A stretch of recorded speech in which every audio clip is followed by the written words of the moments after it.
Thank you, Kate, and good evening, ladies and gentlemen. Catherine and I are delighted to be here again at the Tusk Conservation Awards.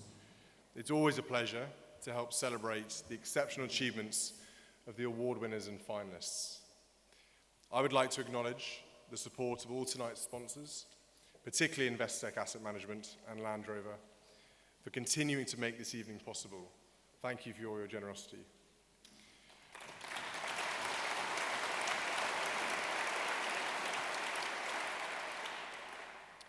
As ever, I am inspired and humbled by the sheer dedication and commitment that our 2018 nominees have demonstrated. It never ceases to amaze me how they achieve so much against the odds and with so few resources. But tonight is also time for sober reflection. It was deeply moving to read the names of the men and women who have made the ultimate sacrifice for conservation.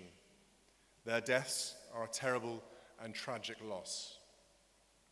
Amongst the names listed were two leading investigators, Esmond Bradley Martin and Wayne Lotter. Each of them had worked tirelessly in the battle against the illegal wildlife trade. Their deaths, like all of the rangers, represent a huge loss to the conservation world. Esmond was the first person to highlight the scale of the international consumer demand for ivory and rhino horn back in the 1980s. And Wayne's dedication to tackling poaching meant he became a target for the traffickers he was trying to expose. We should all be inspired by the courage that Wayne's partner, Chrissy, is showing as she continues this important work. As with many of the rangers who lost their lives this year, both Esmond and Wayne would surely have been worthy recipients of a Tusk Award. Tonight, we remember their bravery and selfless commitment. A few weeks ago, I was lucky enough to visit Namibia and Tanzania to see some programs that Tusk supports for myself. In Namibia, it was fantastic to see desert rhino roaming freely in the beautiful Mars-like landscape of the Kunene region. Even if Charlie Mayhew did make me get up at 5 a.m. and take a 5-hour round trip to see a rhino for only 30 seconds. I met many Namibian conservationists who are doing inspiring work in Kunene to increase the benefits for local communities. It was music to my ears to hear the women and elders of the People's Park Initiative describe wildlife as an important economic asset that they had to protect for generations to come. And in Tanzania, I saw how Mikomazi, a once decimated game reserve, has been successfully rehabilitated into a national park. Mikomazi's vibrant outreach program is teaching school children from neighboring communities to respect and protect the magnificent wildlife and habitats on their doorstep. This sort of work on the front line remains crucial if we are to succeed in protecting the world's iconic and endangered species. It was great to see so many countries come together to reaffirm their commitments at the Illegal Wildlife Trade Conference here in London last month.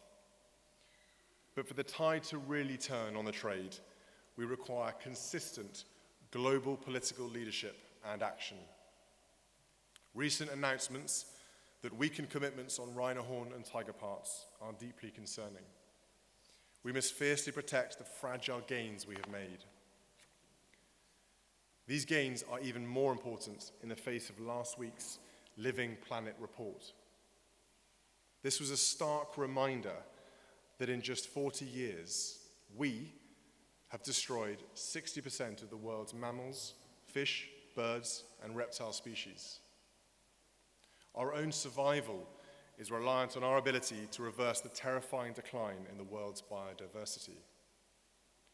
Modern human society, as we know it, depends on natural resources to survive and thrive. As the report says, Nature is not just a nice to have. 2 years ago at this event, Sir David Attenborough warned that man is losing his own connection with nature. The IPCC's recent report was the loudest warning bell yet from the scientific community that we must act now. The clock is ticking towards a tipping point when the impact of what we are doing will become dangerously irreversible. Whether we are living in an urban or rural environment, nature matters to us all. We have a responsibility and an obligation to the next generation to drastically reduce the extent to which we plunder the planet's natural resources. I'm convinced that we have it in our power to reverse this trend. As the late Paul Allen, a great conservation philanthropist, said, as long as we work together with urgency and determination, there is no limit to what we can achieve. Let me finish by congratulating the winners and finalists again for their incredible work and achievements. We can only hope to shine a spotlight on a few each year through these awards.